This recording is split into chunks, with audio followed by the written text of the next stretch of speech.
रोज भी आवाम की बड़ी तादाद शरीक है। तफसीलात जानेंगे इस रिपोर्ट में।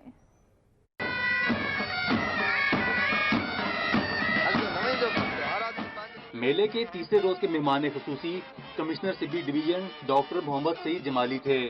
इस मौका पर मुख्तलिफ स्कूलों के बच्चों की जानिब से दिलचस्प फ्लावर शो का मुजाहरा किया गया।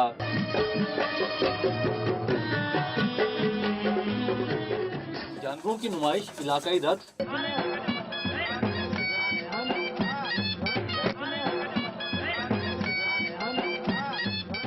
नेजाबाजी और घुड़नाच ने शुरा के दिल जीत लिए।